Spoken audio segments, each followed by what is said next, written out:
I love it when Hallmark creates an antagonist who I really, really want to hurt because it just means that the character is very well written.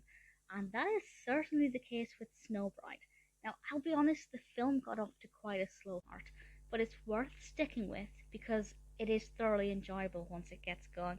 It was released in 2013, directed by Bert Kish and written by Tracy Andreen, and stars Katrina Law as our protagonist Greta Kaine. Now, Greta is a writer, and she has been tasked.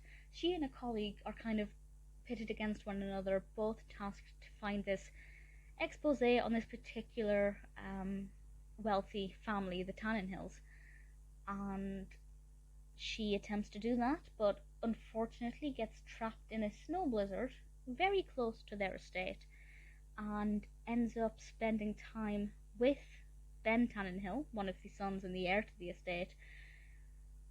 But he doesn't know that she's a writer. He just thinks she's, well, I won't say what he thinks she is because it's quite a bizarre first encounter that they have.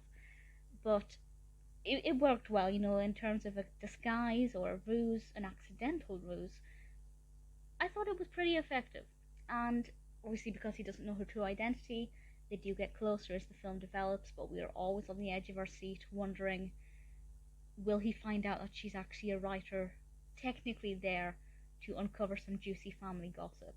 Will, of course, she betray him and go back to the paper or the magazine and share some juicy gossip? I will say, it's not as predictable as you'd think.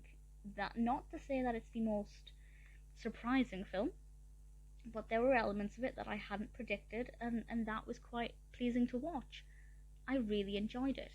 Now, that antagonist is Claire, and she's very well written and very well acted, and I absolutely hate her, and I really, really, I wanted to throw a snowball in her face.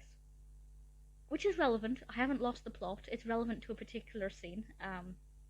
She annoyed me so much. Fantastically written, very well acted as well by Susie Abromeit. I have no complaints about this. It's pretty festive. There are sugary snacks and Christmas shopping, but it's not the most festive that I've ever seen. The snow, yes, definitely helps, but it's not as jolly as a lot of other Hallmark Christmas films. That being said, it's refreshing. The characters are all pretty interesting. Based on just the title and the poster artwork, it's not what you'd expect. It's pretty good fun, a little unpredictable. Definitely happy to recommend Snowbride.